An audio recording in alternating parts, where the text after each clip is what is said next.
giving me an A, give me an F. You giving me the worst grade in the world, worse than an F, is a D. Because with the D, even though we love the D over here, you know which D I'm talking about. But with the D, oh, my coffee looks so good. It does. That don't even look like coffee. That's not even coffee. The way the whipped cream is running down the side of the coffee. That is over. The white stuff is run down the side of my face from time to time. That looks really good. The coffee looks good. That's my coffee. If I drank coffee, I would drink that. That looks like coffee. Y'all hire clowns as if you were running a circus. So you get a circus and you hire clowns. Anyway, moving on. Take it from the people who play cards for him. He be cheating. No, I only cheat on Uno. Only Uno. Only Uno. Uno, Tuno, Luno, he is a cheater. Everything. If you cheat, See, they said you probably look. He said you probably do cheat. He do. If you ain't cheating, you ain't trying. I'm out of here. Bye. OnlyFans so that you can look at the longer videos and you can go in the comfort of your own little room at the boarding house, rent it home, grab your little Albaline and smoke it out for as long as you want it. Play it over and over and over. The long videos of Malik's long peen, because you have an infatuation with his long peen. I am certain that at this point you want him to shove his long peen somewhere inside of your body. I'm just saying. I'm just saying. The devil and the devil was fucking up here.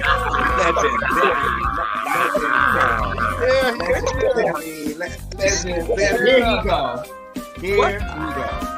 Y'all wasn't gonna make me the oldest one on here. You did not send me a text, a link. I did. I do have to say, Ty, you were in the group chat on Instagram, whatever Instagram that was. Wait, what? Kenny? Love you down. I don't have no problem with Kenny. I like Kenny. But Kenny girl. Kenny girl. Kenny girl, we did not think he was nobody's straight. Neither did we think he was nobody's top. At best, verse. If I stretch, maybe if I stretch, I might give you verse top. I'll stretch and give you verse top. But you do know that we had already deduced that you like to have spoons dipped into your sugar bowl, right? We had already. I mean, I don't think there's anybody, even DeAndre, who professes that he's the top, and Archie, who professes that he's the top. They profess to be straight tops. You ain't gonna get me to believe that they had a spoon dipped into their sugar bowl every now and then. The least about JG. Yeah, no, that's a tough one. Well, definitely what I like the most about David is y'all girls need to understand. Girl, you had a bust down. Girl, y'all had a one night stand. Y'all got drunk one day. Y'all had a one night stand. It was good that night because you was drunk. Probably if you was sober, you gonna be like, girl, this wasn't even that good. But girl, you was drunk or coked out or a combination of the two of them. Whatever the fuck y'all do down there to the LA. Y'all had a good bust down. It was what it was. You should have kept it moving. Well, hello, and hello again. How is everyone today? It's Sunday. We are live. We were not here yesterday for Silly Saturday. I had some things going on and some things to do. But we here now. We here today. We gonna get it in on a Sunday. Sure is. We sure are. Wait, what was that? Oh boy.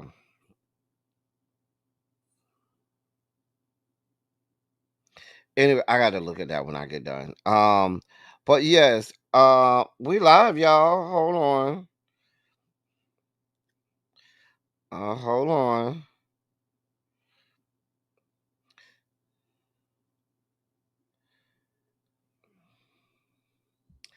Anyway, what's going on, y'all? I am here. We are good. Go ahead and hit the like button on this video. Share the video out. Let the algorithm start doing the things that the algorithm needs to do. Yeah. and we're gonna make it happen. Listen, because it's the weekend, the dossier is not that packed, which is a scary thing. When the dossier is not packed, we end up doing a whole bunch of stuff and talking about a whole bunch of stuff that we probably should not talk about. Nevertheless, we are here. We're gonna get through this and we're gonna let you have your Sunday back. So let's get this party started. Go ahead and put a good shondo in the chat. If you are ready to get this party started, go ahead and put a shondo in the chat, because if you ready, I'm ready. If you ready, I am ready. I just want to know if y'all are ready. If you are ready, I is ready. Cha. Yeah. Oh boy. Let me say hey to y'all as I'm getting started. Hold on.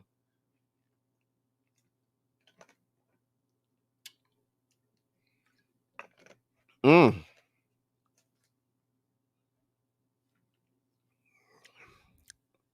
Happy silly Sunday to you too, Ravine. Hi, Ravine. How are you? Hey, Jason. What's good, bruh? Complex 613. How you doing over there, mama? Jim Bunny, what's going on? L Love, my love. How are you? Jeannie, good to see you. Brown Mama is in the building. Tracy W is here. TJ that made her self known and has her face in the place. Hey, Catherine Powell, how you doing, boom? Jay Parrish, how are you? Jay Parrish, you was over there listening to did I see you over there in the chat listening to Jay Wilson cuss out people? Jay Wilson was over there cussing. I was producing the show and I said, let me go let me just listen to some stuff in the background. So I had a video playing, and then I had it on autoplay that went to Jay Wilson's live. I just heard Jay Wilson just a cussing. I said, "Oh Lord, I got to call my friend, see what he got going on." Hey, crazy homebody girl, what's going on? What is up? Drinks with D, how you doing? What you cooking over there? You making oxtails over rice? Now, see, you trying to make me hungry. You trying to make me hungry. Drinks with D. Ciao. Where you stay at so we can come pop up over there and get a plate? Hey, Lemon Kush Pepper, how you doing, boo? You was over there, Jay Parrish? Oh, okay. I thought I saw you in the bushes. I said, look at Jay Parrish, because he was over there cussing. I say, Pastor over there cussing somebody, slap out. Mm. Mm. I had an extra long day yesterday, y'all. Boom. But I promised y'all I was going to try to come. And I did this silly Saturday real fast. I told Really B before she went live, I said, are you going live? She said, yes. I said, oh, God. And so I had about a good 3 hours. 3 hours is really not enough time to produce Silly Saturday. Like, I got a segment that I don't have nothing for, but that's fine. I really need about between 5 and 6 hours to produce Silly Saturday, and it's full flushed out, you know, uh, um, in its fully flushed out self. But we here. Oh, okay, Catherine Powell, child. Child. He fell off of the spiritual wagon. I'm not doing this with y'all. Hey, El Cid, boom. How you doing over there? Anyway, y'all, did y'all put some shondos in the chat? I'm waiting for y'all. Oh, I see the shondos now. Oh, that's my bad. My bad. I see them. All right, y'all. All right, y'all. It is time to get this party started. Now we're gonna do this other one. What are we doing? We're sharing this screen, and we're gonna do this one because it's Silly Saturday. All right. Let me take down the overlay and put up a banner. And now we ready to go. All right.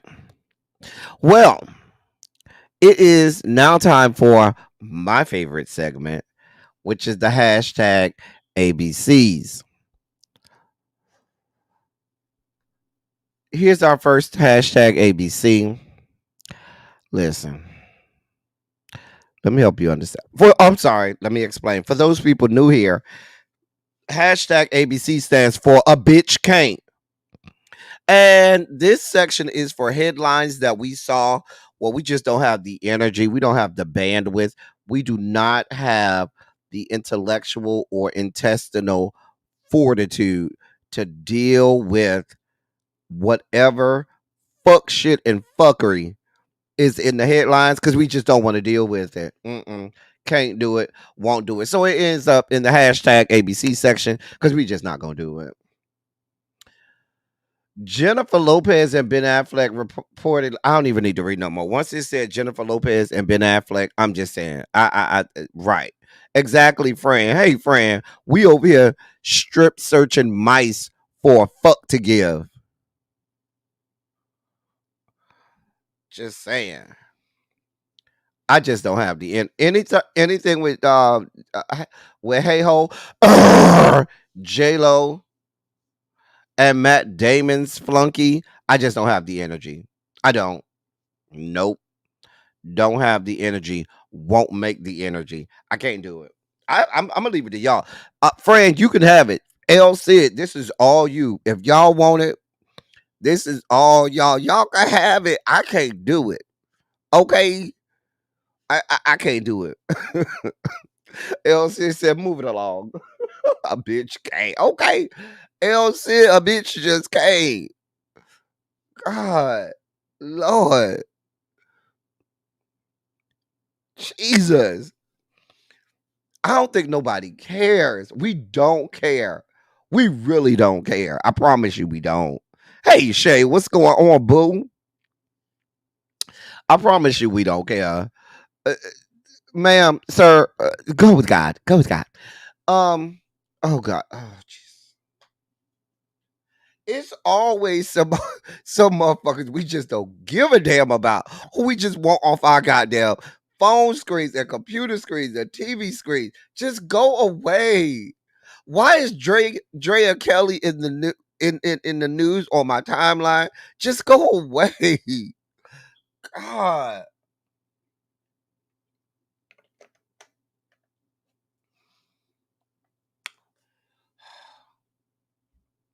I just can't.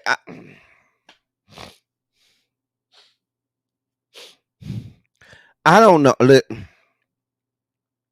Who's asking about Drea Kelly? Who?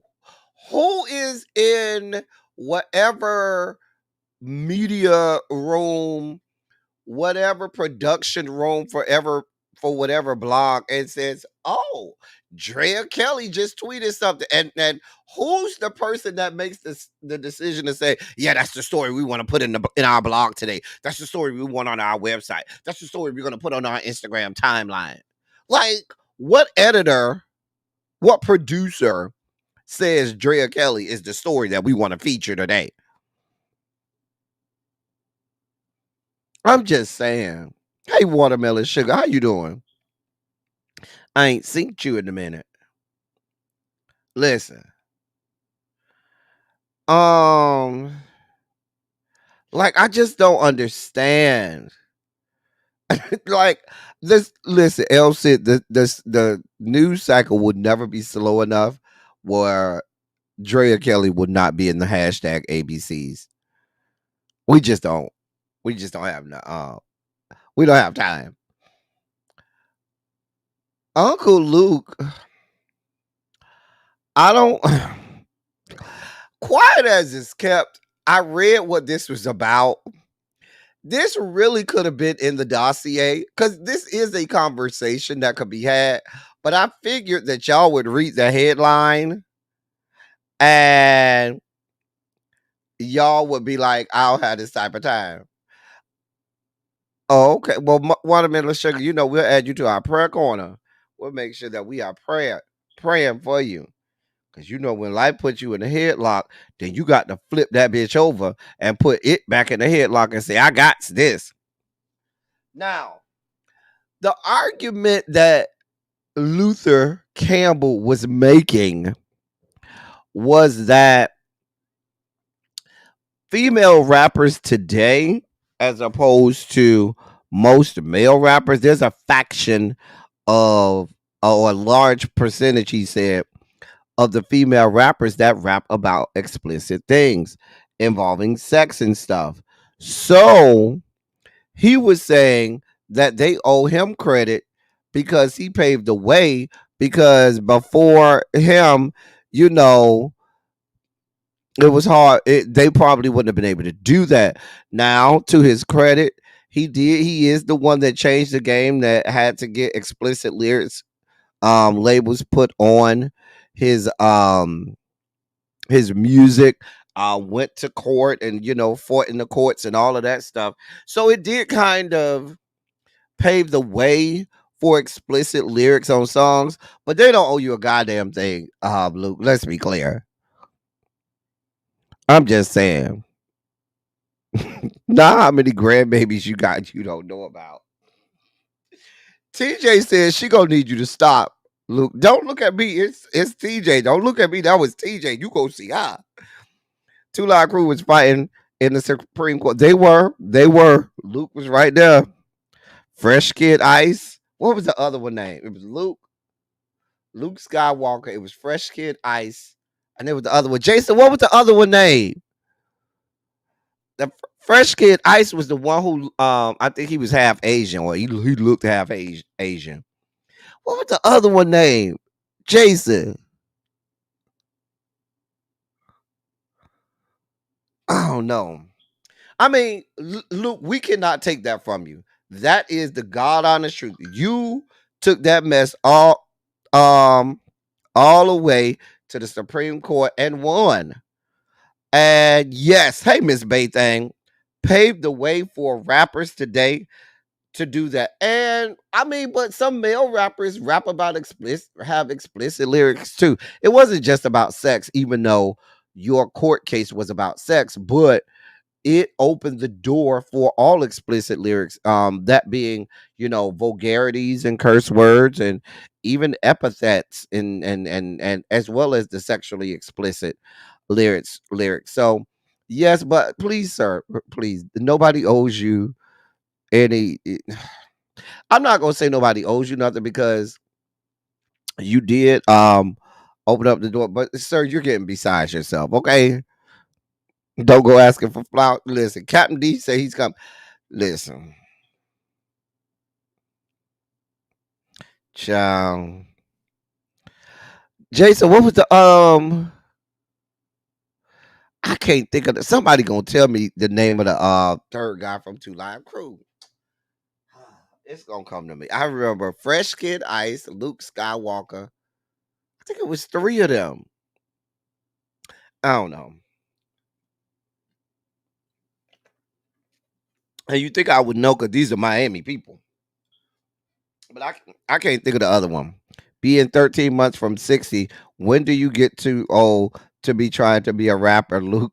Run the food. I don't Luke, let's be clear.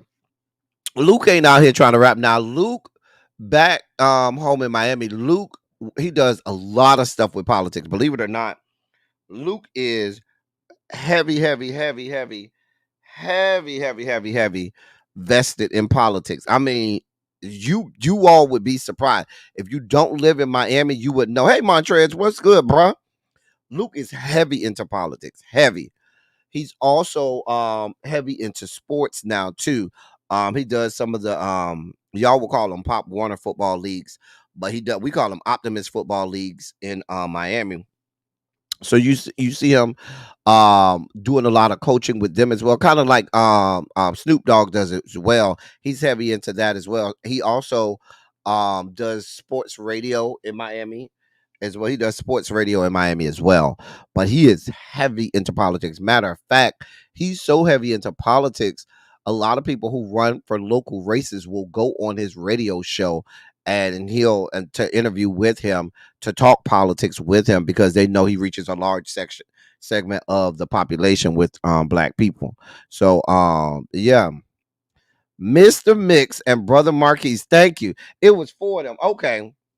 I just could remember Uncle Luke Skywalker and Fresh Kid. All right, but it was Mr. Mix and Brother Marquise. Thank you, LC and Child. I couldn't think of it.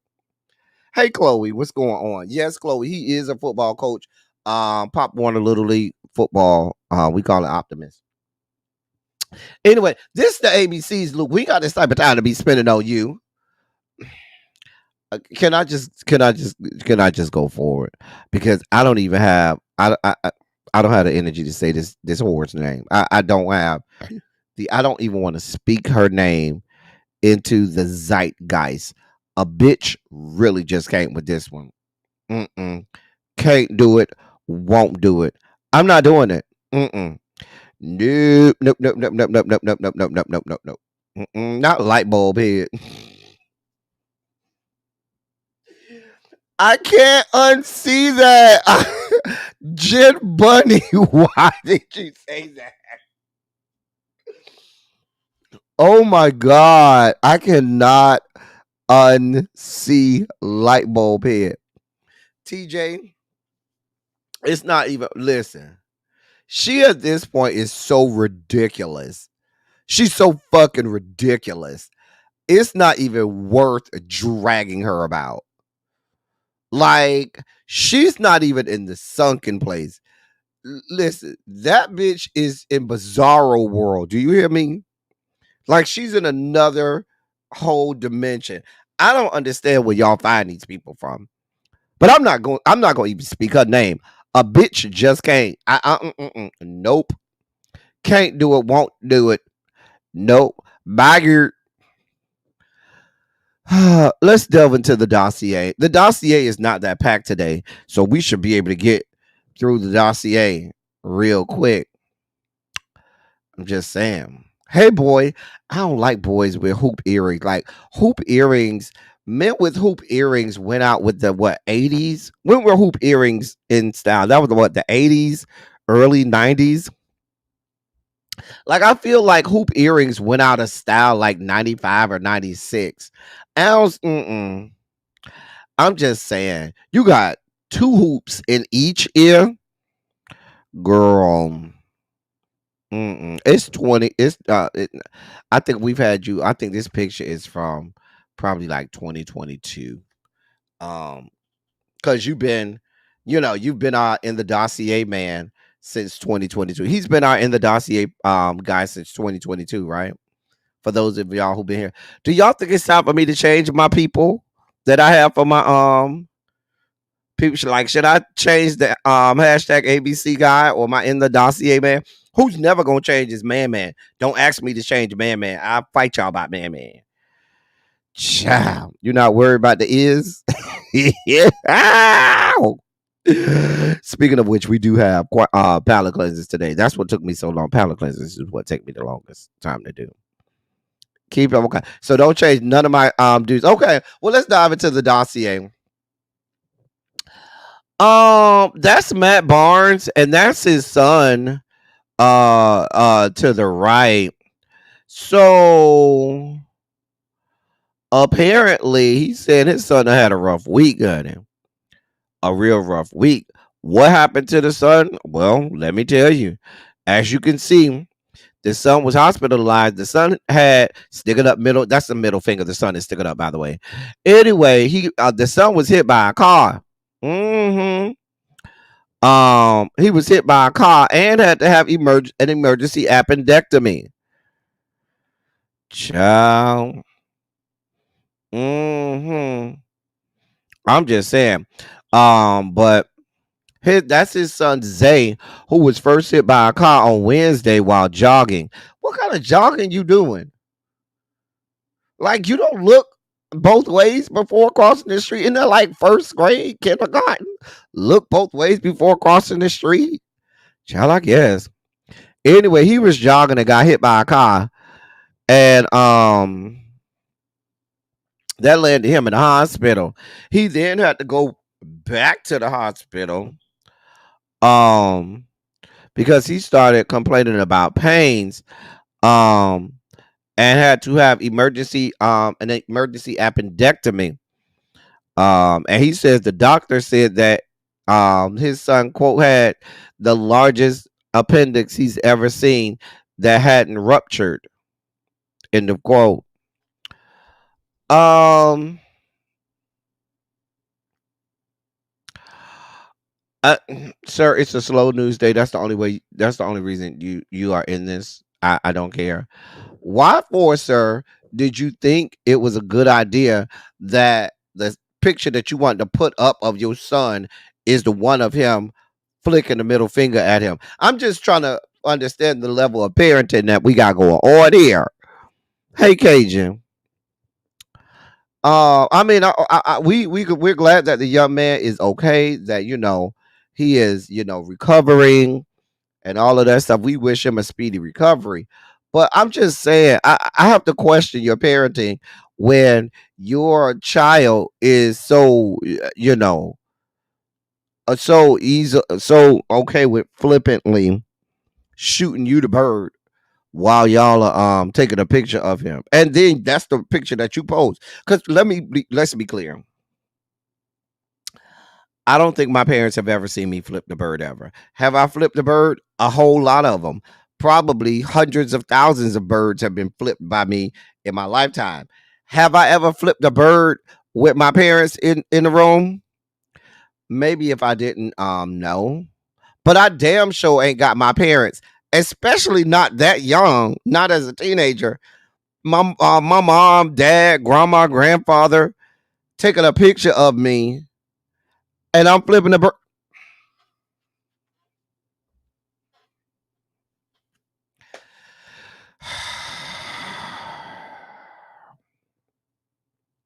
I'm just saying.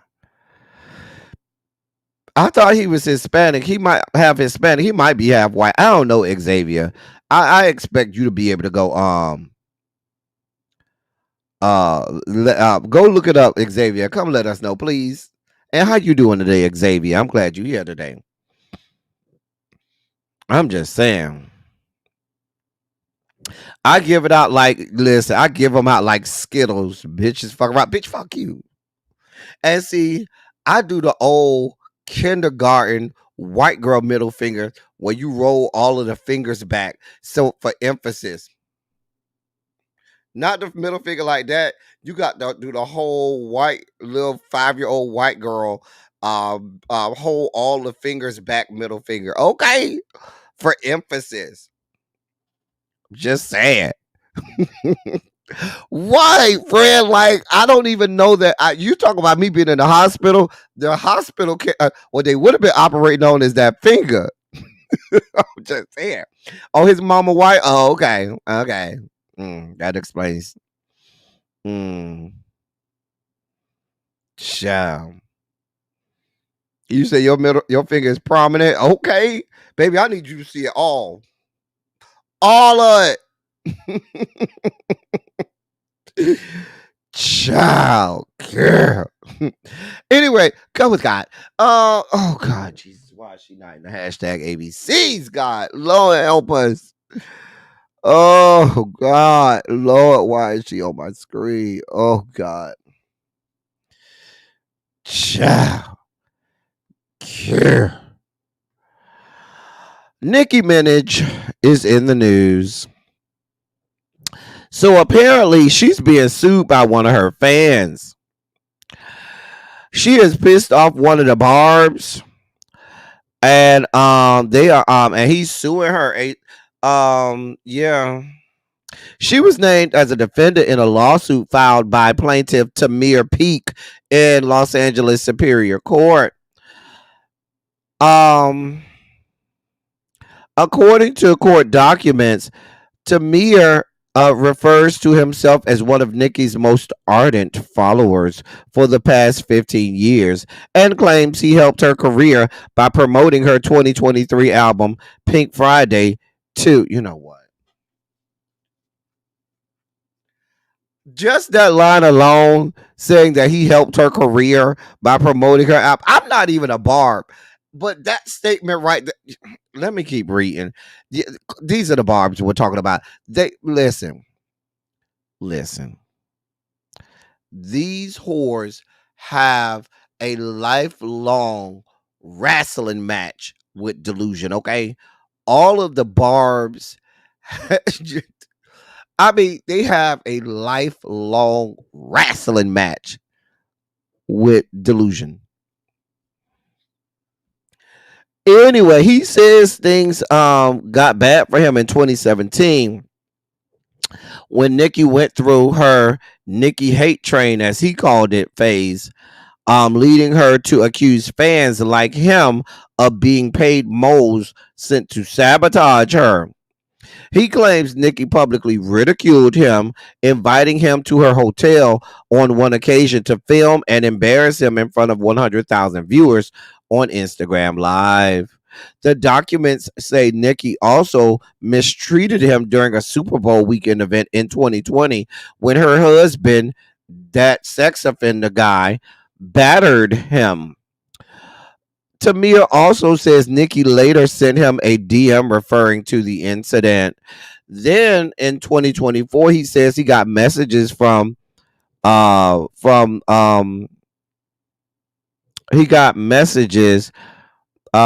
other people that Nikki wanted him to, quote, stop saying dumb shit, end of quote, hurting his reputation with his friends. I'm sorry, hurting his reputation with her friends. He also claims Nikki also targeted him on Twitter, now X, during several station head sessions where she would interact live with fans. In one session, Nikki allegedly wrote, quote, it's clear they're not necessarily, a full basket at the picnic, end of quote. Tamir took that to mean he was mentally unstable or intellectually deficient. In another incident, he says Nikki accused him of being, quote, one sandwich short of a picnic, end of quote, and receiving a check from the government, implying he was on welfare. Nikki also allegedly went on to label Tamir a stalker who, according to him, who impersonated members of her team.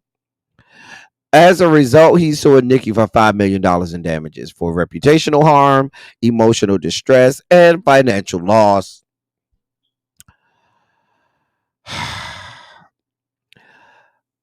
Nikki's attorney, Judd Bernstein, says, quote, Mr. Peak has been harassing Nikki on social media for years on end to no avail. He has now graduated to seeking to shake her down financially with manifestly false allegations and legally frivolous claims. He will regret having gone down this disreputable road when he is forced to pay her legal fees as required by California law. End of quote. Where the fuck do y'all find these people? Right? Like these people. I'm telling you, these people, the Barbs, they have lifelong wrestling matches with delusions. Where do y'all find these goddamn people? I don't understand what is happening here. Really don't understand what's going on. I need somebody to explain it to me. Please. Please. I'm just saying. I'm not going to even try to break this down, y'all. I'm not going to even try to force y'all to understand this. This is beyond understanding. This is beyond like, girl, this man, now I'm not a Nicki Minaj fan by any stretch of the imagination. Please be clear. But this young man has completely concocted all of this in his head. Girl, I can't. I just can't. Xavier, they are on something clearly. I don't know if it's shrooms. I don't know if it's acid. I don't know if it's PCP. I'm going old school. I don't know fentanyl. I don't know what the fuck they be on. That little baby, I don't know. The man has concocted this whole thing in his head. he's gonna be paying lawsuits for the rest of his life. I mean, paying these legal fees for the rest of his life. Because I promise you, the reason Nicki Minaj's lawyer is like, yeah, he's gonna be paying legal fees. Because I promise you, her lawyers are charging her 3 times the normal price just for the purpose of being able to get money out of this man. Listen, pink cocaine, something I don't know. It's too many synthetic drugs out there. Listen, Cajun, I don't know what these people are. Oh, but they are on some of that real shit. Like, I told y'all, these people have lifelong wrestling matches with delusion. Can they garnish SSDI? I don't know, friend. I don't know how this works. I don't know how any of this works. You say wig glue got your vote, baby. That young man over at the gas station sniffing too hard. I don't know. Baby, he be over there at the gas station sniffing too hard, honey. I just don't know. Baby, listen. Ma'am, go with God. Crazy. So we speaking of prayer corners, we need to put T-Boz in our prayer corners. So apparently she's been hospitalized and has canceled some of her concerts.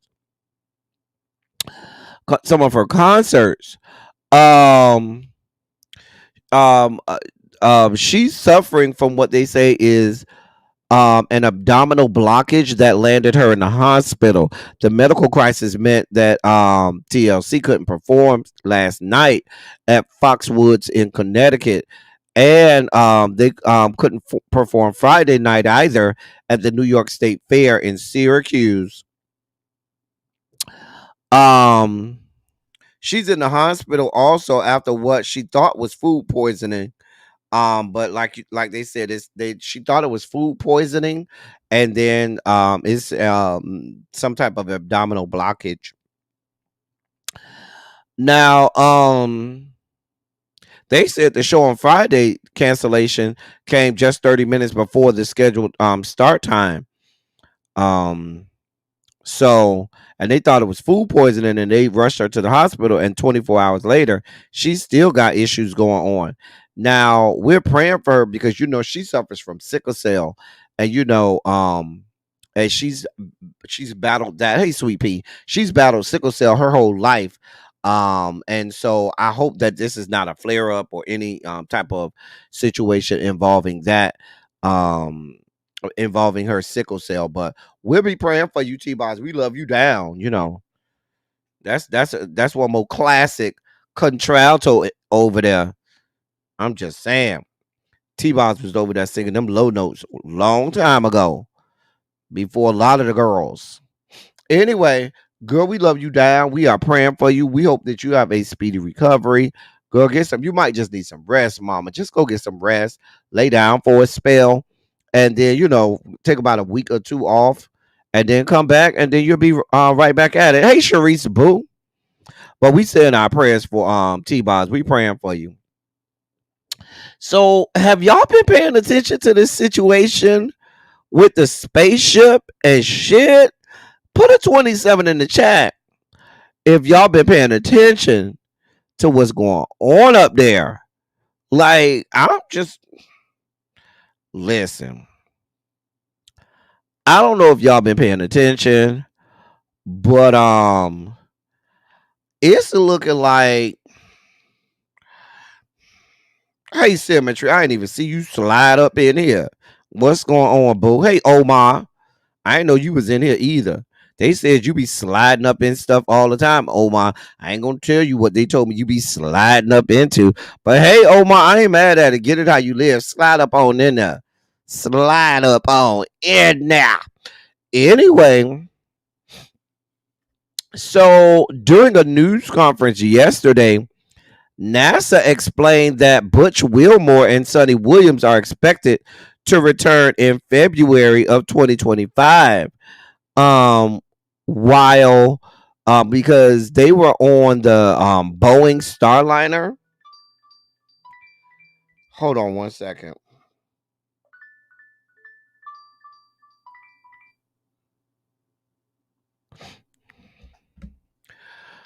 Um, no, well, the Boeing Starliner, and they thought these astronauts, they thought that they were going to be stranded in space for 3 months. Um, well, they have been stranded in space for nearly 3 months, I should say. Um, but while they were thinking that they was going to figure out how to bring these people home, they said that these people could be there until February. Baby, that's a whole nother 8 or 9 months. How long is that from now? That's about what, 7 or 8 months? Girl.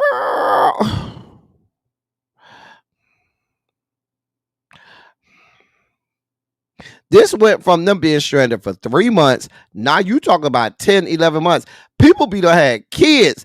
They listen, they might have they might have left Earth without grandkids and come back with grandkids.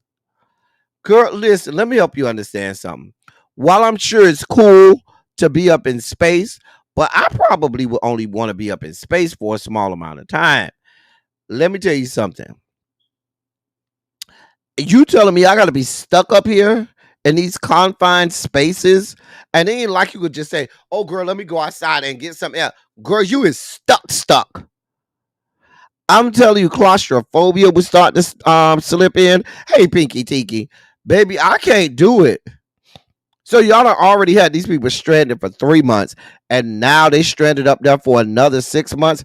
Baby, I start to lose my mind.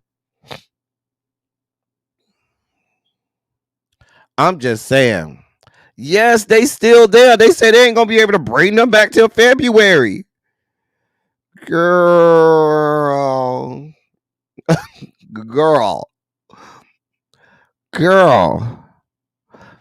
Just imagine how we be feeling when you go on a long airplane trip. Like, let's say you stranded on an airplane for, like, let's say you have a long trip. Like, my longest trip was LA to Japan. That's my longest trip I think I've ever taken.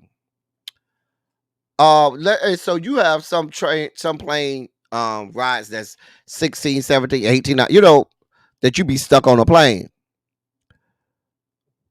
And we be losing our mind. These people done been up there 3 months, and now you telling them they got to be up there for another 6 or 7 months. Oh, girl, no, ma'am. Oh, girl, no, ma'am.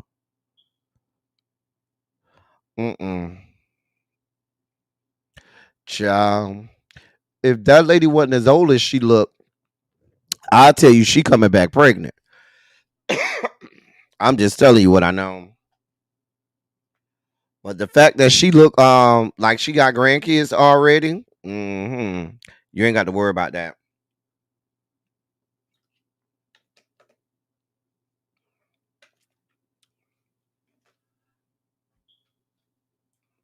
How many of y'all would be okay with being up there that long?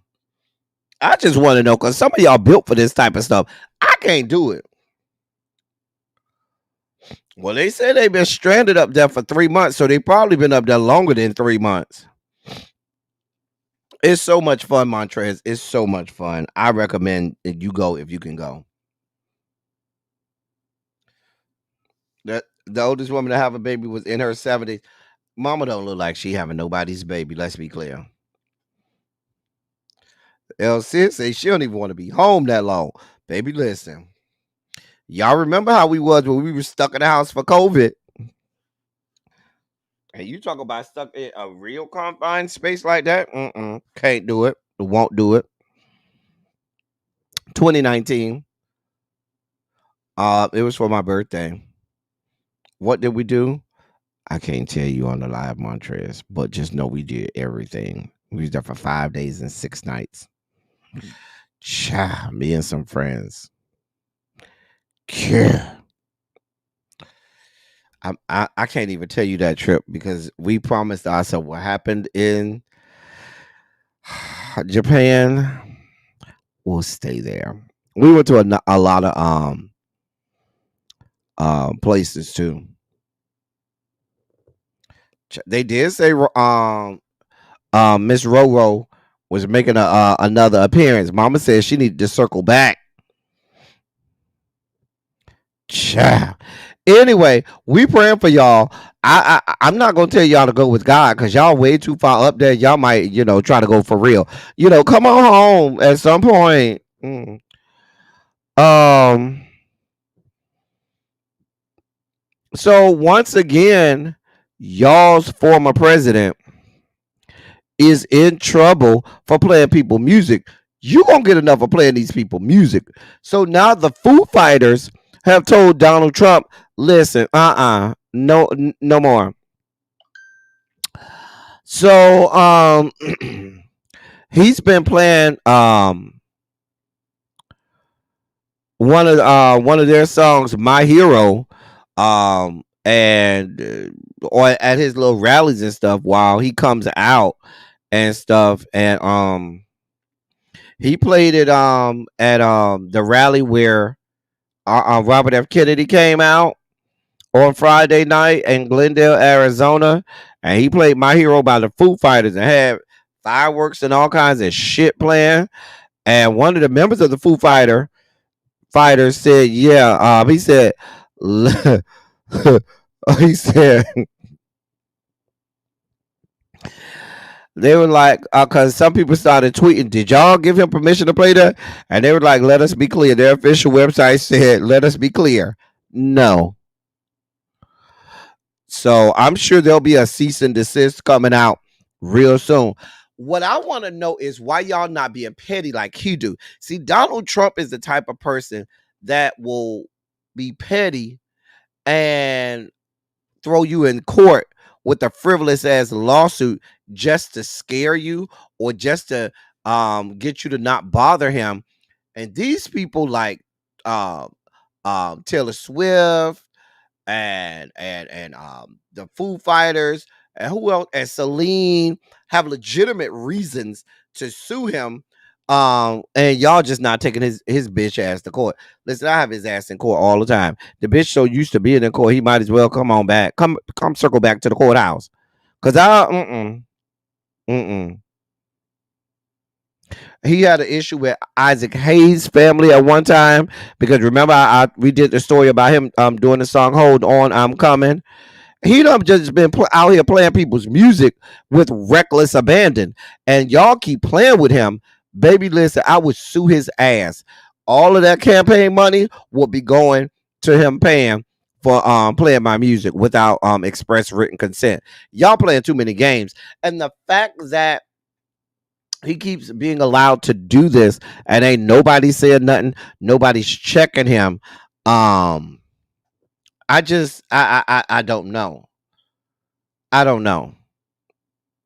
And he's gonna keep doing it. Anyway, I don't want to talk about this man too much. He make my nuts itch. Sir, go to hell. Oh God, Jesus God. Speaking of go to hell.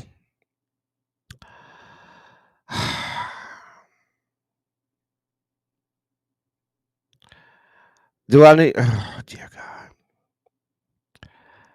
Some of y'all may not have seen it, so I guess I have to do the right thing. Just for, I guess we'll call it journalistic integrity. For those people who, oh dear God, this is gonna make my ass itch. It's gonna make my ass itch. For those people who haven't seen it, dear God above, here you go. Out here getting these 5 miles in, as you see me do every day. Real quick, I want to talk about the DNC.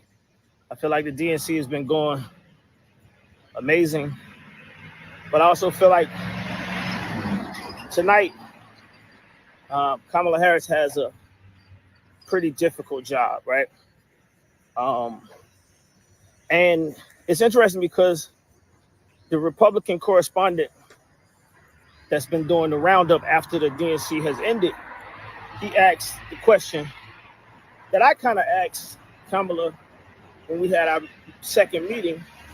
You know, if the fact that she's in office right now, she's in the White House right now, and the guy, he said, what makes y'all believe that she's gonna get this stuff done? Yo, out here getting these stuff done if she becomes president and she's already in the House. And it's a tricky question because I asked Kamala basically the same thing, right? In so many words. And I asked her, like, as the vice president, why they don't let her talk when, Biden seems like he needed someone to speak up for him. I thought that's what the role of the vice president was to help the president. And basically, she kind of let me know that her hands was tied, that they didn't really allow her to be a voice like that in that space. And tonight, stuff done. And tonight, I don't know if she's gonna, I want to see how if she even touches on this, because if she doesn't touch on it, that's the question that I feel like the people that have mixed decisions about voting for her. This is one of the questions. This is the top question that they had. And like I said, this is what the Republicans are saying. And they never heard the part about her hands being tied. And if she says something about her hands being tied, then it makes it look like the White House or the Democratic Party didn't really want her to exceed. So she can't really say her hands was tied, but she does have to step into that space. This is something I do believe. And tonight, I don't know. Where do y'all find these people? Where do y'all find these people? Because I promise you, does he have hydrocephalus or something? Because your cranium is huge as fuck, just with nothing in there. Like, this is a victim of hydrocephalus. I promise you, if they did a movie on the short story Raymond's Run, shout out to Raymond's Run if you've ever read the story. You know what I'm talking about. He would play Raymond. Be out there just a running, big head ass out there just a running and shit with his little sister Squeaky. Like, sir, what is happening?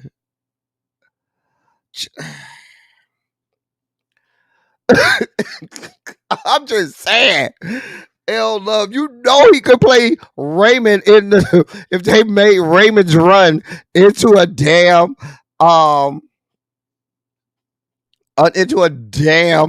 movie. Now, sir, you do realize that she's not in the White House. That would be the president. I mean, do they think that both the president and the vice president, both their families stay in the White House? You also know that there's a whole office section of the White House. There's the visitor section of the White House. There's the residential area of the White House. There's the area for the staff. I mean, you do realize that, right? You also realize that a quick Google search can tell you that the vice president stays at the Naval Observatory. She's not in the goddamn White House unless the damn president tells her to come. She lives in the Naval Observatory. That's where her offices are. That's where her staff meets her. I mean, where do y'all find these people? And you talking about that's what the Republicans are saying. The Republicans know exactly what the vice president's job is and what they do. They're just saying that because they're trying to diminish her as a woman and as a vice president. And you are over there regurgitating these Republican talking points. Like, you're an idiot. A fucking idiot. Like, that is, you can find fourth graders in elementary school that seem to know more about how our government works than you do, sir. I don't understand. But why do I expect you to be a rational thinker? You're the man that cheated on Janet Jackson. You're the first of all, you should have been glad she let. Shut up, L Teddy. Just shut up. Don't do this. Do not do this. Do not do this, L Teddy. Listen, it's not my job to explain to you how government works. It's not my job to explain to you that you regurgitating Republican talking points is the dumbest shit on earth. And you look like the idiot because they know that you're stupid and ill-informed. And they're laughing at you while you come your stupid ass over here regurgitating that dumb shit. Because they know idiots like you are going to come over here saying, oh, well, they asking why she ain't do. Oh, God, dear God. Why are you here, sir? Why? God of mercy. God of love.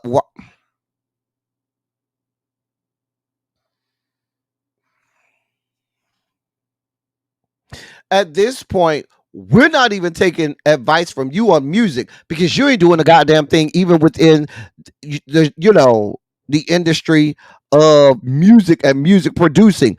We ain't even taking advice from you at this point on music. So we damn the fuck ain't taking no advice or talking points from you at this juncture on no goddamn politics. Go the fuck away somewhere and lay in the fetal position. Just get away from us. Go away. God. Like, we ain't even going to you for music advice, much less fucking.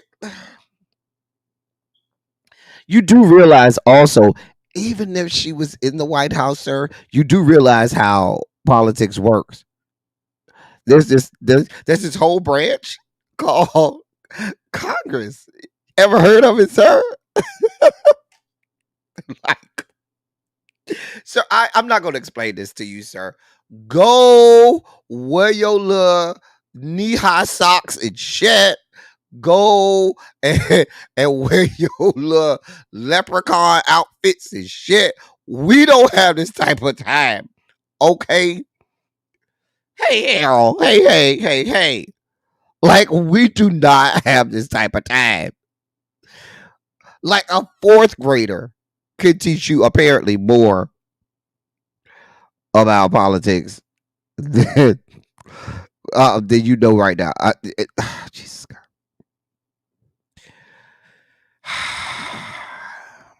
Where do y'all find these people? I gotta move on, sir. Go with God, because we're not gonna spend the time to explain. At this point, we don't have the type of time. We got what 73, 72 days or something like that left. 71 days, something like that, right? I think we got 72 days. Yes, 72 days, sir. We don't have time to explain to you, okay? We're not going to make time to explain to you. If your ass don't want to vote, stay your ass at home, okay? Just don't tell us the fuck about it. Because I'm not even in the business of trying to encourage you or tell you why. I don't have that type of energy. We got other things going on. Sir, go with God. Get the fuck away from us. Leave us alone, please.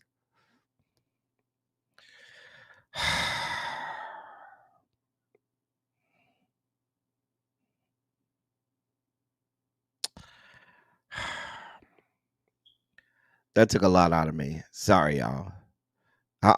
It took a lot out of me because I had to try not to lose my goddamn mind and go in on this young man. So,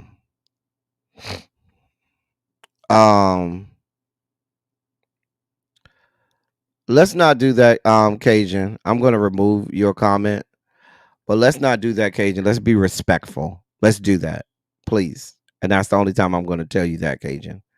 I'm going to say that one time and one time alone, Cajun. That's my last warning. Be respectful. Anyway, moving on. So this was an interesting argument. An interesting argument. So Juvenile has made a case for his status in the rap game, saying that he'll put 400 Degrees up against any Jay-Z or Nas album. And I sat back and thought about it. Now, this for my hip hop heads. This for my people that could go back, that was around, that was alive and thriving in the late 90s, early 2000s, and was heavy in the hip hop. Let me read you what he said. Hold your line. He said, let's see what we got here. He was on the Hood Clips podcast. He said, quote, some of those cats up north, they got their own definition of what they call hip hop, and Southern hip hop just don't fit the bill at certain points. Look, man, some of the best rappers, they got some motherfuckers that can rap they ass off, but can't make a fucking hit. Being the best rapper in the world doesn't mean nothing if you ain't got no fucking hits.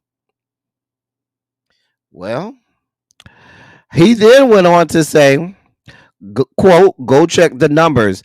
Niggas always talk about Nas da da da, Jay's da da da. Okay, Jay-Z da da da. Okay, who sold the most records? I think that's what counts, right? Let's see who sold the most records on each solo album. Pick your best Nas album. Pick your best Jay-Z album. I'm going to take 400 Degrees. And you tell me who sold the most on their solo album. I'm telling you, numbers don't lie.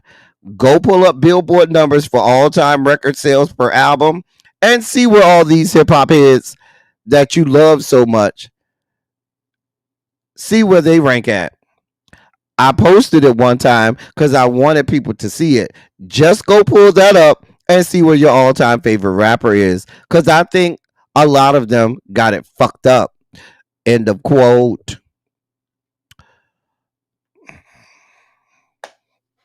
Now, 400 Degrees, listen, I promise you, I can sit and play 400 Degrees and let that shit play. Now, Juvenile is not in my top 5. Jay-Z is in my top 5 of all time. So is Nas in my top 5 of all time. But that's just me. But if you're talking about just one album, I will take 400 Degrees. I love 400 Degrees. 400 Degrees is that shit. But it depends on what I want to hear. If I'm looking for some like hits and some shit that I'm gonna ride to and be like, motherfucker, yes.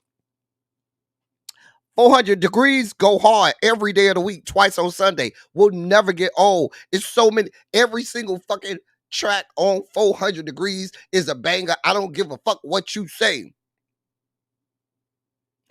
But if you gonna ask me what, Blueprint is one of the best albums. I'm just saying, rap albums. That's just, what are we talking about here? It's the fucking Blueprint. What are we talking about here? Are we doing this? Beyonce has been Jay-Z's kryptonite. Jay-Z ain't been on nothing but making money since Beyonce got in his life. But in terms of a rap career, he ain't been shit since he went up there and dipped his spoon over there into that sugar bowl. Well, at least until he put a ring on it. I'm just saying.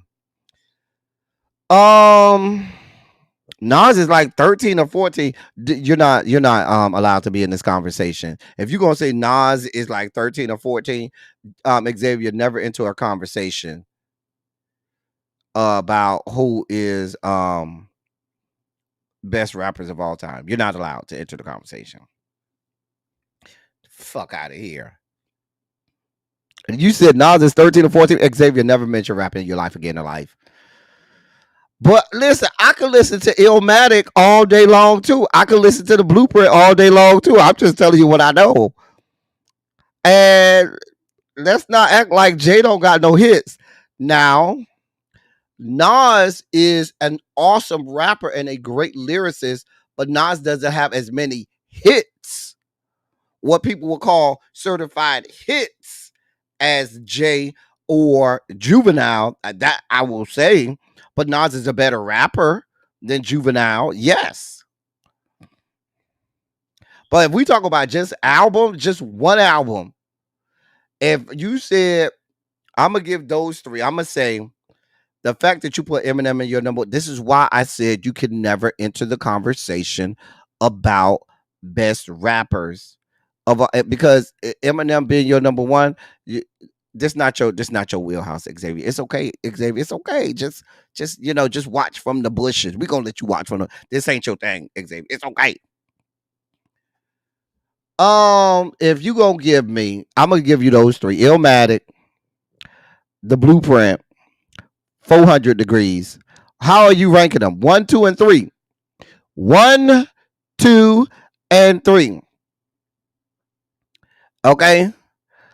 Illmatic, 400 Degrees, and the Blueprint. How are you ranking them? I want to see how y'all rank them. Rank them 1, 2, and 3.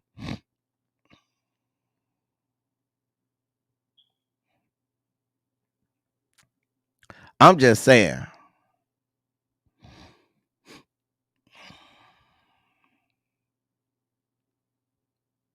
Oh, okay. I'm just trying to figure out. Xavier. Okay, I got what you're saying, Xavier. Now, okay. You going by just the number. I got you. It just depends on what you want. You know what? You could literally wake up every day and have a different answer because it just depends on what you want that day. Now, some people want straight lyrics, straight fucking lyrics. Like if you want just straight lyrics, if all you hear is for the lyricism, you want probably Illmatic. If you want what would be the Blueprint, is called the Blueprint because it is like a blueprint for what rap and hip hop should be, look like, sound like. It is the model for if you want some shit to look great and be great. This is the quintessential what this genre is supposed to look like. This is the fucking Blueprint. Then you go with Jay. If you want motherfucker, it's about making the people happy, having bangers, having hits, having shit motherfuckers ain't gonna never forget, and that's gonna be relevant from now until you gone out of here and they gonna play it at your funeral. That's 400 Degrees. It just depends on how you feel that day. I get what you saying, Juvenile, but you can't just only base it off of how many albums you sold. I'm just being honest. I'm just saying. Drake should be in nobody's top anything because Drake doesn't write anything. And there's that. You going Universal Goddess says she's going Blueprint, 400 Degrees, then Illmatic. Listen, just depends on how you wake up that day. 3 awesome albums. 3 probably, if you have a top 10 rap albums, all 3 of those have to be in your top 10. I'm sorry. All 3 of those albums have to be in your top 10. And if they're not in your top 10, the problem is you and not us. The problem is you. I'm just saying. Just saying.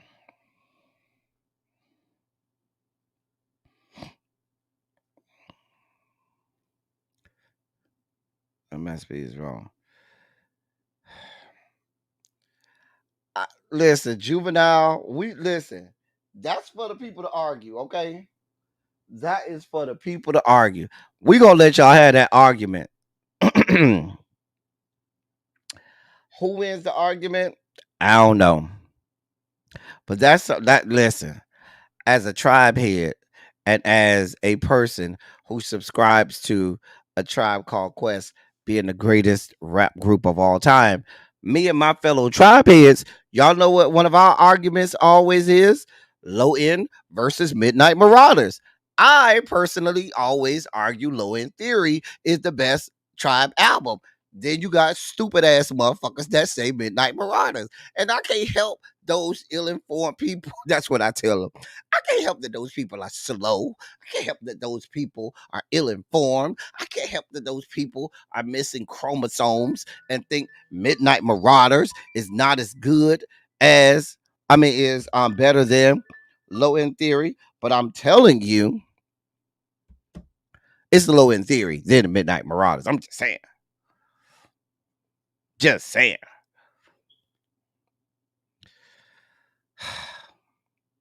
Anyway, this is an argument that you and if you're a hip hop head, go have the argument with your friends. Juvenile opened up the discussion and have the discussion with your friends. See what they say. See what their answer is.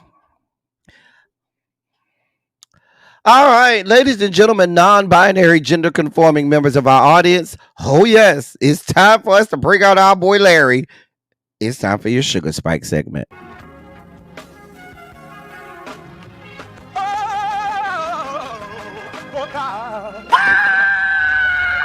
see, this is the part that I like.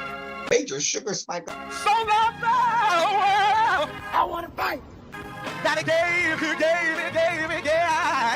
His only begotten son. Major Sugar Spike.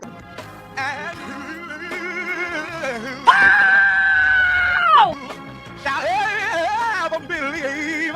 Major Sugar Spike. They shall not perish, but have everlasting life. Taste the biscuit. Jesus! How would somebody help me? Sauce. Thank you, Larry. Now, on the campaign trail,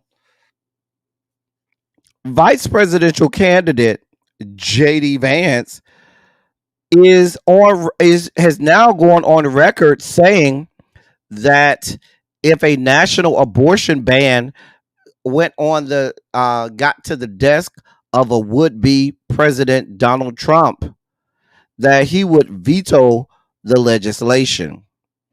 He said, quote, and this was on NBC's Meet the Press this morning. He said, quote, I can absolutely commit that. Donald Trump's view is that we want the individual states and their individual cultures and their unique political sensibilities to make these decisions because we don't want to have a nonstop federal conflict over this issue. I mean, if you're not supporting it as the president of the United States, you fundamentally have to veto it. End of quote. JD, James David. I'm just going to try to be respectful and call you James David, even though you done changed your name 836 times. JD, James David. Hey, sir. You think we're stupid?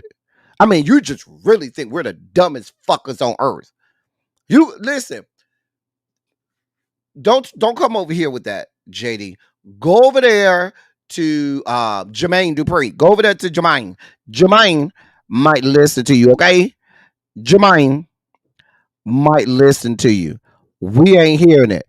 Your running mate, sir, is on record every chance he gets bragging about putting justices on the Supreme Court that went nuclear on Roe v. Wade.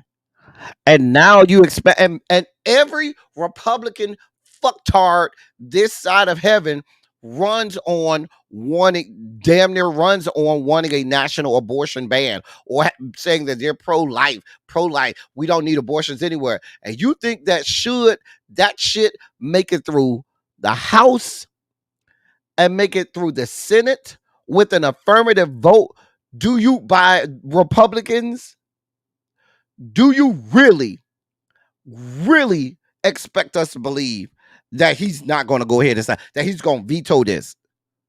It made it through Yeehaw Junction, the House of Representatives, and then made it through the Senate. Mind you, should the Senate have control, it will be because the Republicans took back the Senate and probably ran on something like being pro-life. And you mean to tell me it made it through both chambers and get to his desk and he's going to sign no? You think we're stupid. Mind you,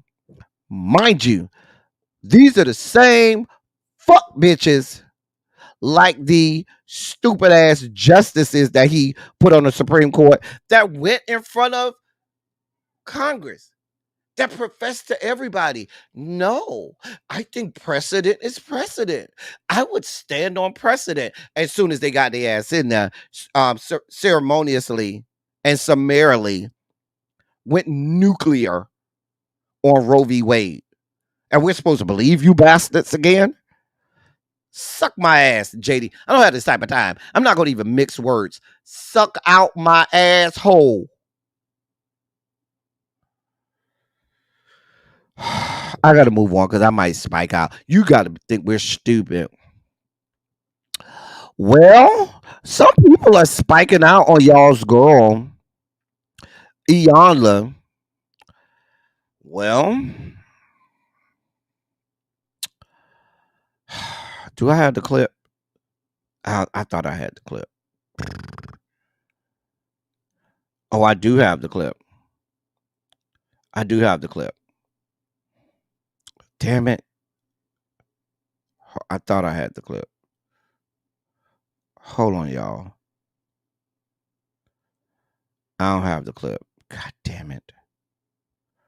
I swore I had this clip.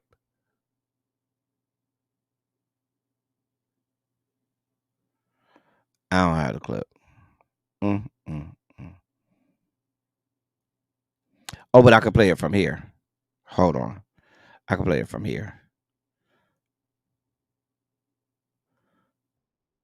Okay. All right, let me play the clip for y'all. Hold your line.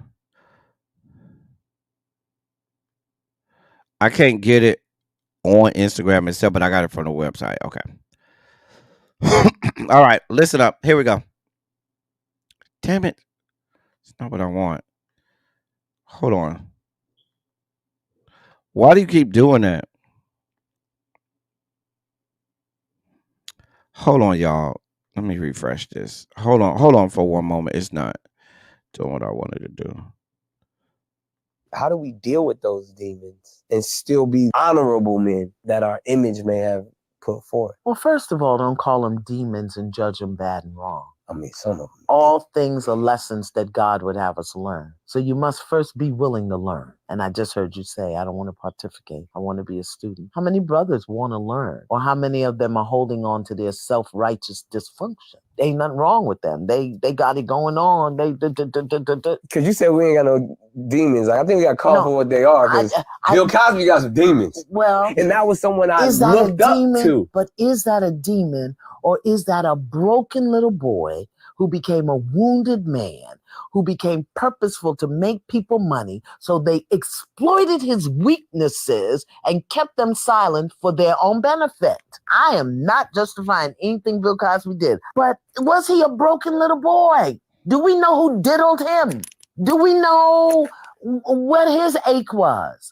But then he became purposeful to other people, a comedian, an actor, a leader, a strong voice. Yeah, somebody in the black community, America's dad. Did anybody ever say to them, where does it hurt? How you feel? How you doing? Did anybody ever say that to him? They're probably scared to say that to him at some point. Then, so he was allowed, they accommodate, somebody knew.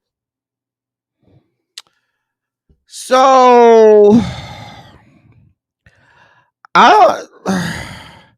the people are dog walking Iyanla for those comments. They are. You know, Iyanla has been problematic. I'm just gonna be honest. The last few years since her show, Um, yeah. She's had some problematic comments. Remember all of that shit she was saying on the Breakfast Club and stuff? She's had some problematic comments. I'm just gonna be honest with y'all. I'm just gonna be real honest. Well, the people are dog walking her. They are dog walking her. Should she have been dog walked about these comments? Do you feel her comments were out of order and out of place?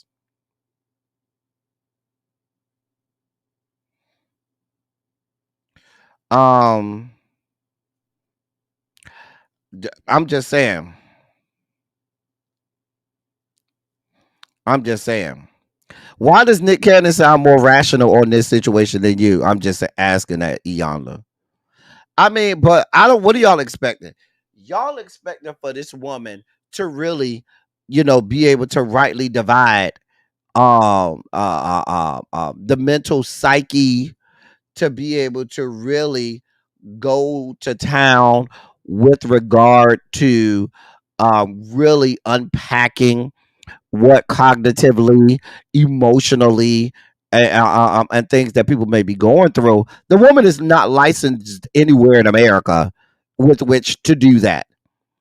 So she is doing like a whole lot of people, leaning to her own understanding, going off of her own experiences, and maybe hopefully a couple books that she read.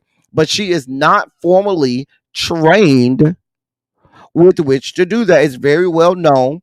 When you would go on that on Iyanla Fix My Life, there was a team of licensed and trained psychiatrists, psychologists, therapists, and other people on staff who were actually degreed, credentialed, and licensed to really, really help people. And that's where the help came from. All of this is performative.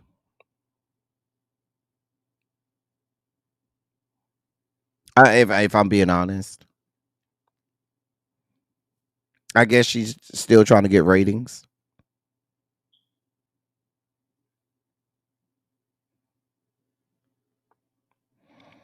So,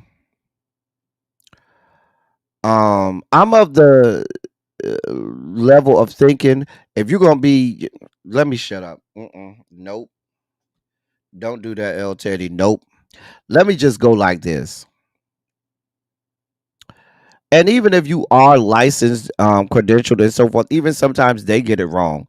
But you've been getting it wrong a lot lately, Iyanla. Just go sit down somewhere. You said you didn't want to do your TV show no more. Then just go sit down somewhere. Just go life coach somewhere, okay? Just go. I'm sure it's a lot of people that'll pay you to life coach them. Just go sit down somewhere. But what I don't want you to do is get in these public spaces and say all of these things that you say on a public platform and have a lot of people thinking, oh, well, Iyanla said that, so there must be some truth to this. That must really be what it is. And a lot of times it's not. But I guess it would hurt your argument if establish some ethos and credibility and started by saying, I want to start by saying I am not a licensed therapist, psychologist, or psychiatrist. And there are people who are licensed and credentialed who you probably should seek help from and go get that help that you need. However, I do have some thoughts on that. That is how you should start your statements. Not coming out here as if what you dictate or delineate should be etched into stone or made into another gospel epistle to be added to the New Testament.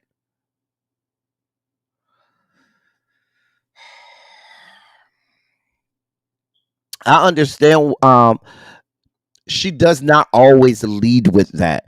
And she also knows, Xavier, that people see her and think of her in the same vein as someone who's licensed and credentialed because of her show.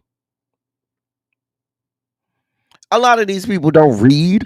A lot of these people ain't going to do a Google search. We just watch stupid ass Jermaine Dupri with his nonsense. That shows you these people ain't going to do 3-second Google searches. They'll spend 8,000 hours on TikTok and on Instagram, but won't do a 15-second Google search. I'm just trying to tell you what I know.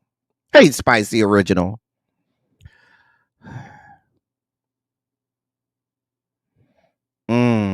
That's interesting, Ravine. Interesting. Anyway, ma'am, go with God. In our last sugar spiky story of the day, we got more Texas news. So, Texas has barred transgender people from changing the sex on their driver's license to match their gender identity, even with legal documentation, as stated in an internal agency email. The Department of Public Safety announced it would no longer accept court orders for this change following concerns from Texas Attorney General Ken Paxton about the validity of such orders. Now, let me read that last sentence again, because I want y'all to pay attention to what that last sentence said. The Department of Public Safety announced it would no longer accept court orders for this change. Let me say that again. The Department of Public Safety announced it will no longer accept court orders for this change following concerns from Texas Attorney General Ken Paxton about the validity of such orders. In 2023, legislation to prevent changes to birth certificates unless correcting clerical errors advanced, but ultimately did not pass through the courts. It made it through the House and the Senate, but it failed because the court said it was not legal. What Texas is saying is, damn what the courts feel, damn what the courts decide. You bastards will not be allowed to change people's sex on their driver's license, even though that law was struck down by the courts. I just want y'all to see what the fuck is going on here. So what we have going on is these people on that side have said, we don't give a damn about what anybody says unless it's lockstep and key with what we want. So even though we tried to pass this law, the courts deemed that it was unlawful and illegal and said that you cannot do that. Ken Paxton, the same Ken Paxton charged with crimes involving sex with minors, mind you, God of mercy, God of love, is going about sending emails to the Texas Department of Public Safety saying you're not allowed to change someone's sex on their driver's license, even with a court order. Damn a court order. This is what we got going on here. So when I tell you these people are not willing to accept anything, what's the whole purpose of this democracy if this is what we're doing? These people on that side want nothing more than an authoritarian government where it's my way or the highway. Damn the courts. Damn the fact that I lost. Damn the fact that the people don't want this and voted no against this. Damn anything. I said it. That's what I want, and that's what it's gonna be. And fuck everything else. This is what y'all got going on. And you think that it's gonna stop just with something like this? It's gonna permeate everything.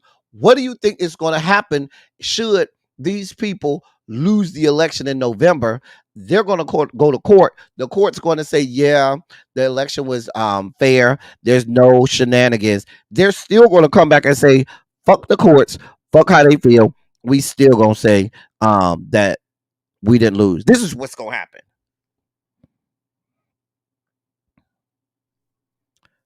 Apparently in Texas, if you're the attorney general, and you know this was sanctioned by Governor Hot Wheels, okay?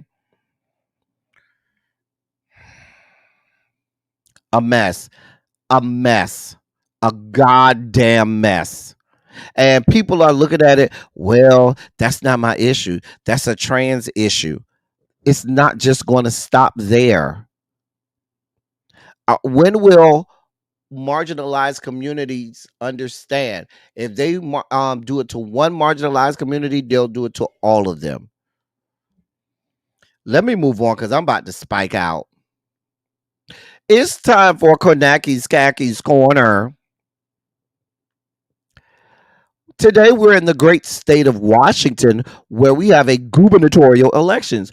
One of the few gubernatorial elections around the country. They are voting for governor in the great state of Washington. Here are your two candidates for governor. Bob Ferguson is the Democrat candidate. Dave Reichert is the Republican candidate. Now it's expected that Bob Ferguson should win quite handily. However, you can't take anything for granted. You can't take anything for granted. So, and I'm going to start to highlight some of these gubernatorial races that we have. I know Missouri has a gubernatorial race this year. North Carolina has one this year. Indiana has one this year. There's several states. There's about, I think, like 8 or 9 that have gubernatorial elections this year. So we'll start to highlight some of those because we just can't think about the top of the ticket. We can't even just think about Congress. We have to start thinking about these governors' mansions and these state legislatures. So if you live in or around in the great state, not around, but in the great state of Washington, or have family up there, remind them this is not just a presidential election in November, but they do also have a gubernatorial election in November. Right, little baby, you can't take nothing for granted because the moment you take it for granted, they will snatch it right from under you. Hey, man, I do not have a video breakdown today. I ain't have time. So, man, we just gonna say hey to you. Hey, man, hey, boo. Yeah, we gotta stay focused. Ravine, we gotta keep our eyes on the prize. We can't just, they want you to just think top of the ticket. It's a whole lot of other stuff that affect us way too much for us not to stay focused. All right, it's time for Montrez's favorite segment. It's time for the year of music. Put your guess for what year you think that we are doing. Last time we did what? 1992. That was last time. We did 1992. So you know it's not going to be 1992. See what y'all come up with. What year do you think we're doing? 1996? Nope, not 96. Crazy homebody girl. Ravine says 81. No. Danny says 01. Montrez. This is why Montrez is so good at this. The year is 1985. Montrez got it right on the nose first time. The year is 1985. Great year, 1985. How old were you in 1985? Or were you born in 1985? That's a good question. 1985. For those new here, the year in music is where we highlight the best R&B albums in that year. Not singles, but albums. We're looking at whole albums. How are they ranked? They're ranked based on record sales or Billboard charting, critical acclaim. Those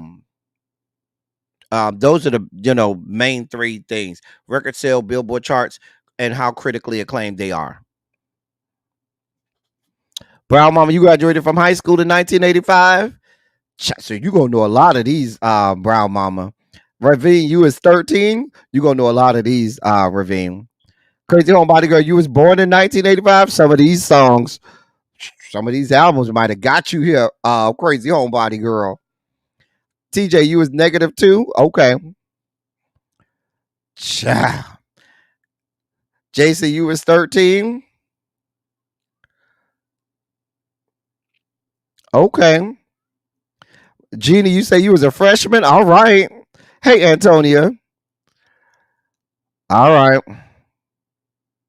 I need to throw away Twitter because I just posted not so nice stuff about Kid Paxton on Kid Paxton page. He ain't shit. You started high school in 1985 too, Tracy? Okay. Oh, you was a freshman at University of Houston, Jeannie. Okay. All right. Number 10. Number 10 was Hate Retha. Hate Retha. I actually like this album, Who Zoom and Who. Who Zoom and Who. Ow, come on. Hate Retha. We're going riding on the freeway of love. I mean, come on now. I like this album. A lot of people did not like this era of Hate Retha. I liked 80s Hate Retha. I did. I liked 80s Hate Retha. A lot of people didn't like 80s Hate Retha, but I did. I liked 80s. That's my favorite iteration of Hate Retha. A lot of people say her best decade was the 70s. I didn't like Hate Retha in the 70s. She used to be half naked all the time, titties flopping around and all kinds of stuff. I wasn't here for Hate Retha back then. But the 80s Hate Retha, I was here for her. I'm just saying. We were still listening to her greatest hits. Okay. So that is that's Hate Retha got the number 10 spot. Number 9, Tina Turner's Private Dancer. Listen. I mean, What's Love Got to Do with It by itself was a chart topper for many, many, many weeks. Private Dancer, you know, we all love that. I'm your private dancer, dancer for money. Do what you want me to do. Yes, your private dancer, dancer for money.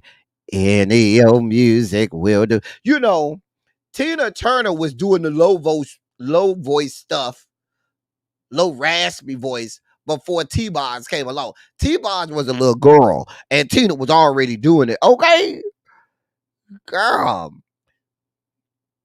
I'm just saying, come through, Tina. Come through. Listen, Private Dancer is a manual for all skanks, prostitutes, and whores. You read the book. I mean, you read the lyrics to this song, and that's your blueprint for how you go about doing your job. I ain't mad at it, Tina. Teach the girls something. The girls need to know how to do this thing. Though the men come in these places, and the men are all the same, we don't look at their faces, and you don't ask their name. Come on now. That's the blueprint. That's in the goddamn manual for skanks. They come in here. We don't look at their faces. We don't ask their name. Just said the blueprint. Shout out to Tina. Tina. Yes. Number 8, Sade. Listen. Strong Sade album. Is It a Crime is one of my top 3 Sade's songs. Jezebel is also one of my top 3 Sade songs. Listen, this album right here was my shit. Punch Drunk is my shit. Okay. Just listen. Jezebel, where Sade said Jezebel, one more with a silver spoon in her mouth. She probably had. Come on now. If you don't like Sweetest Taboo, there's a quiet storm. Ow! Come on, Sweetest Taboo. But Is It a Crime?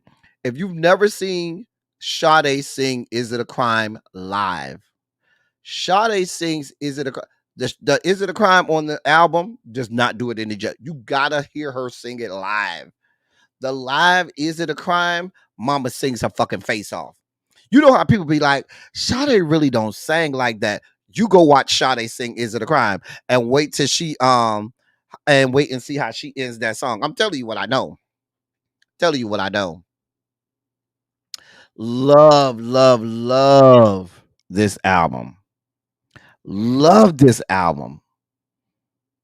Ciao. Ciao. Hey, Paul. Great album. Great album. 85 is coming strong now. This number 8. Number 7 is Night Shift by the Commodores. Listen,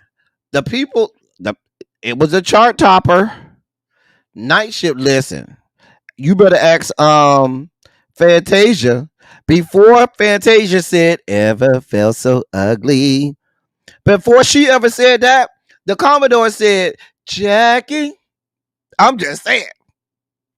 Every time I hear Fantasia's Lose to Win, I just am tempted to say, Jackie. I'm just tempted to say that. Okay.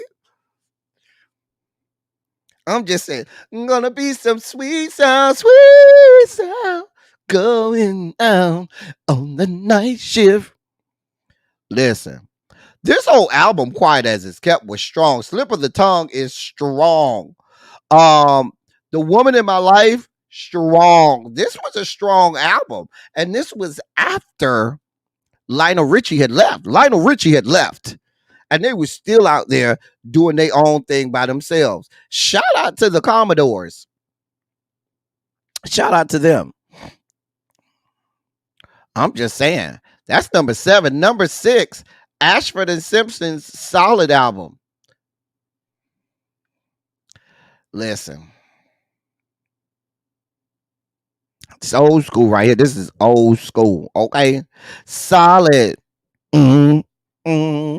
Solid as a rock. That's what this love is. Ow! Come on now.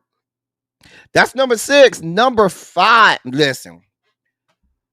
Number 5, New Edition. Listen.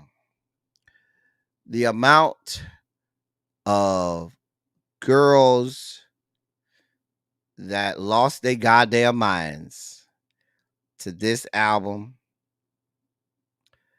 Listen. The amount of girls that lost their fucking minds to this album. Listen. I'm going to tell you the song that my aunts them used to play in the house all of the time. I'm lost in love. I can't live without you. Oh my God, that goddamn Lost in Love. That now, Is This the End is not on this album, is it? Is this? I thought Is This the End was on this album. What album is This the End on? Is this the end? Are you my friend? What album is that on? I don't know. But yeah, listen. The amount of girls that lost their goddamn minds. Listen, off of this album, listen.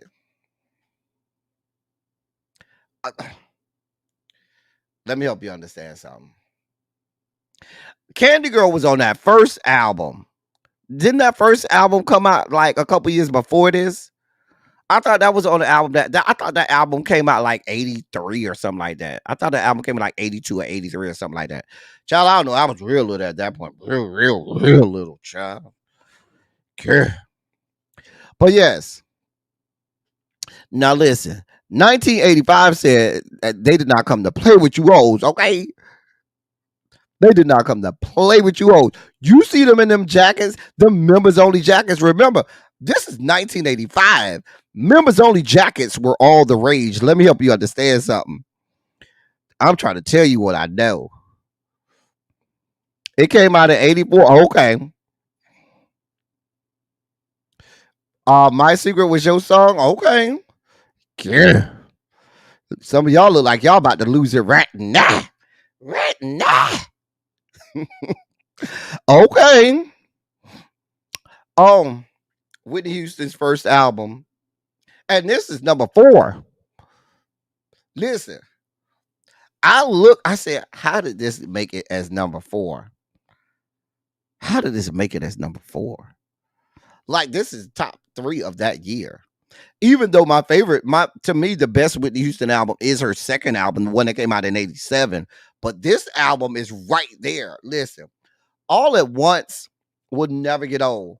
However, How Will I Know was the first song I heard from Whitney Houston. And I promise, the first time I ever heard that woman's voice was on the radio. It was How Did I Know? How Will I Know? And those first 3 notes, I tell y'all all the time, made me immediately say, who the fuck is that? When that woman said, there's a boy, I said, who the fuck is that? It was immediately like, who is that? I need to hear more of her because you just were not hearing that kind of voice. Child. Saving All My Love was about being a whore, taking people's mans. Great song, but you taking people, man. You Give Good Love is my shit. You give Good Love is my shit. Okay. Child, but all at once, I'm drifting on a lonely sea, wishing you come back to me. Her cover of George Benson's Greatest Love of All. Just saying. I'm just saying. Strong debut album. You saying that when you graduated from elementary school, Danny? I'm just saying. Saving All My Love is your song, Paul? I bet.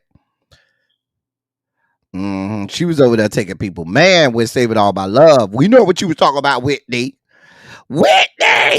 Baby, you don't find too many debut albums that come this hard and this strong. I'm sorry. Strong debut album. Mama gave you straight voice, straight throat, straight voice. Do you hear me? Straight voice. Number 3, Lufa, The Night I Fell in Love. Listen, it's over now. It's over now. Listen, If Only for One Night. If Only for One Night is such a, oh my God. If only for one night. Come on, Lufa. Wait for love that you've been missing. Sometimes love takes a long time. Come on, Lufa. Creeping was my shit. Listen, strong ass album. You know you was gonna have some heavy hitters in 1985 to beat out Whitney. Okay, but Lufa did. Lufa said, listen. This was big Lufa too. This before Lufa got skitty. This was big Lufa. When Lufa was singing his face off. Lufa was singing. Okay. Come on, Lufa. Come on, 85. Listen, 85 said, listen, y'all talked all this stuff about these 90s, and the 90s is cute, but the 80s is where it was at. Okay. 85 said, oh, I'm here for it. Number 2, Stevie. Listen. Stevie said, hold on, just a second. Y'all must have forgot I was here. Stevie said, oh, y'all forgot who I am? Part-Time Love is probably one of my favorite Luther songs of all time. Part-Time Lover is one of my favorite Stevie songs. I'm just saying. My part-time lover. One of my favorites. You got Overjoyed on here. Never in Your Sun is on here. Listen.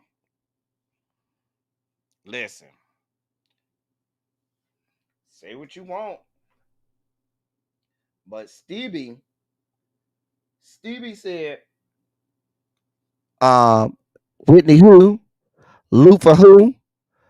Come see me.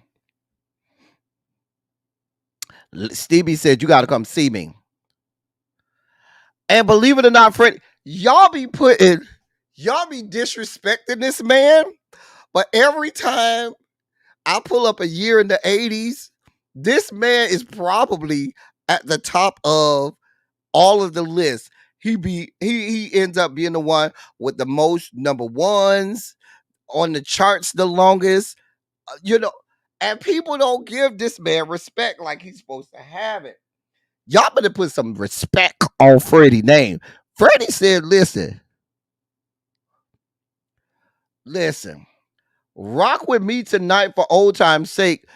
Just seemed like it played every hour on the hour on some radio station. There was never an hour of the day rock with me tonight for old time's sake was not being played. Okay? My song was Love is Just a Touch Away. That was my shit. Love is Just a Touch Away. That was my shit right there. Mm-hmm. Of course, You Are My Lady. You Are My Lady. Quintessential classic.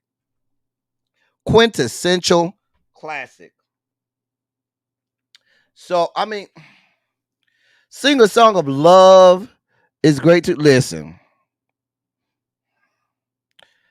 It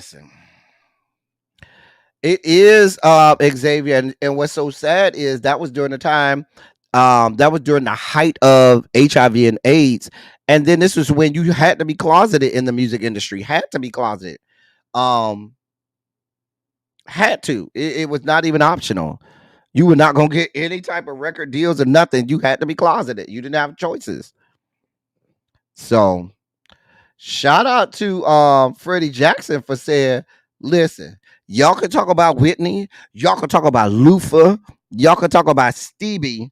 My name is Freddie. Put some stank on my name. Freddie Jackson, Rock Me Tonight, #1 album of 1985. How did 1985 stand up to the great? Is it up there with a 1994 right now? 94 was up to this point has been probably our best year.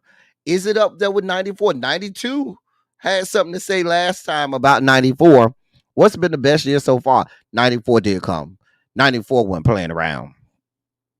But is it up there with the 92s and the 94 and stuff like that? It's 85 up there. Freddie Jackson is very, very underrated. Very underrated.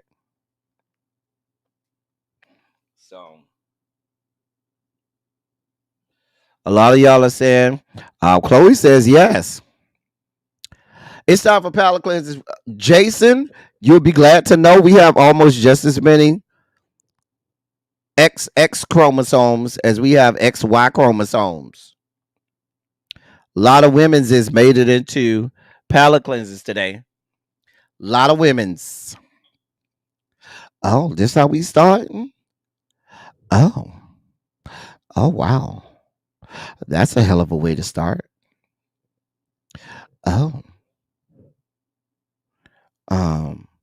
Can I zoom in on the palette? Oh, so y'all just want me off screen. Here, fine. There you go. Jesus, you just want me off screen, huh?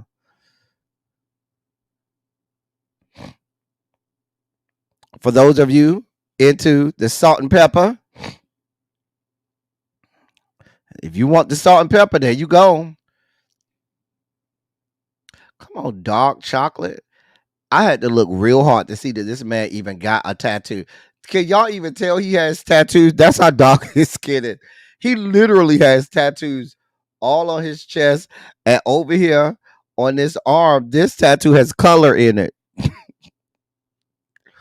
I'm telling you, that's some dark chocolate right there. You say all these palate cleansers look better than what you're dealing with right now? You know what? Hey, pretty lady.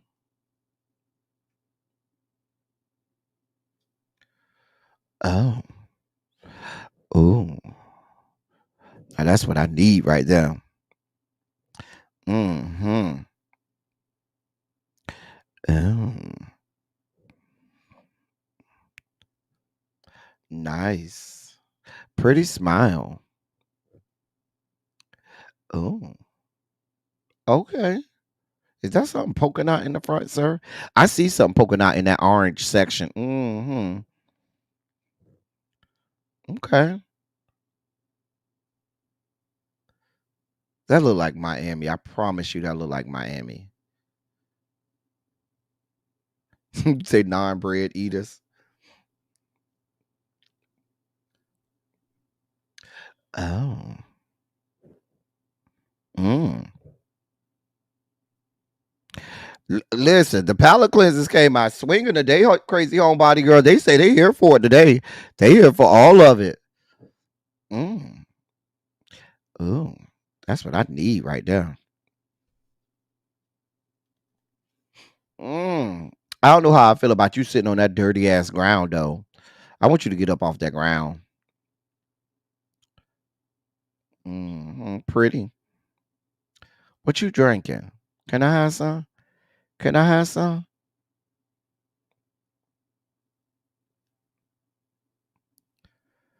Mm-hmm. I see that beard. I'm trying to go lower to see if I can see anything else. But I see that beard though. Mm-hmm. You still give me you a woman. You got too many nose rings though. Hey Quinnell.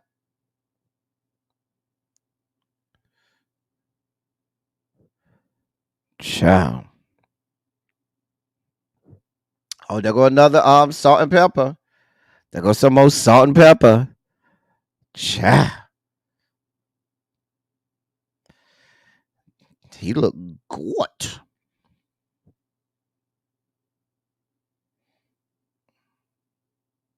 Mm-hmm. Mm-hmm. Mm-hmm. He said, I don't even need to be have my clothes off. I'm just sexy just like this. And you are and is.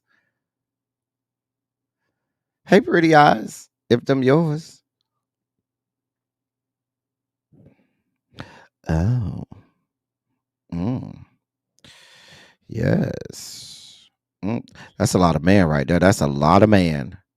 It's a lot of man. Hey, pretty lady. Who you looking at like that? Like you mad? Who you mad at?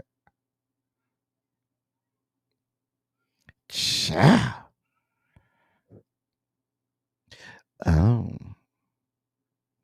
Sweat glistening on your body. Mm-hmm. Palette cleansers came with it today. Y'all know I love a man in glasses. Y'all know I do. Oh. Mm.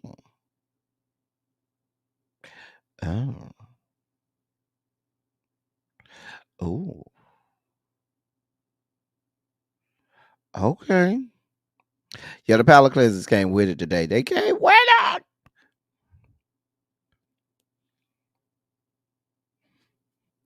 I love, you know me. The Miami in me. I always have a book bag, so I can appreciate a man with a book bag because I keeps me a book bag.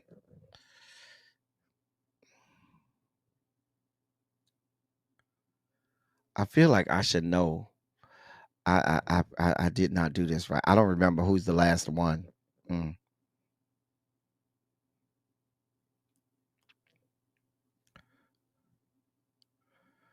Oh, wait. Let me go back to him. Who you looking at like that? Cha- Mm. Oh. Mm-hmm.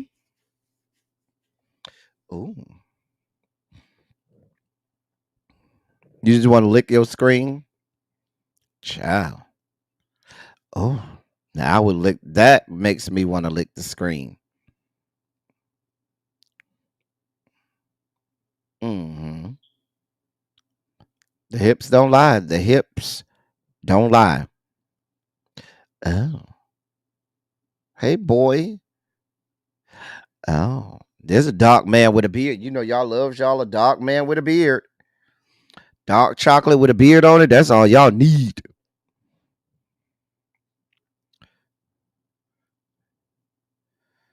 Cha. There you go, Xavier. That's for you, Xavier. Mm-hmm. Mm-hmm. Mm-hmm. Oh wow. Yeah, I believe this is the last one. I'm pretty sure this is the last one. All right. Well, y'all, we have come to the end. We have come to the end. I hope that you have thoroughly enjoyed Silly Saturday, Silly Sunday. I enjoyed bringing it to you, but I'm about to get out of here and get me something to eat. So yeah. As usual, Silly Saturday lives up to what it's supposed to live up to. I got to go catch up on Big Brother tonight. I got to catch up on episodes 4, 5, and 6 of Bel Air as well. So yeah. Anyway, I'm about to get out of here. As I always say, I love y'all. I love on y'all. Thank you all for being vocal, present, and active. Thank you for doing what you do. Thank you for any and all contributions that you make to the channel. They are much obliged and much appreciated. Y'all could be a whole lot of places, but y'all decided to be here with me, and I am eternally grateful for it. We'll be back at it tomorrow, back in the saddle tomorrow, with Run Your Mouth, and we will run down everything that's going on, certainly in politics and around the world. That's all I got for y'all for today. I'm glad you enjoyed L Love, and I'm glad everybody else who enjoyed as well. We about to get out of here. Until next time. Thank y'all for coming. Y'all drive safely. I'm out. I love y'all. Y'all be good. Be safe.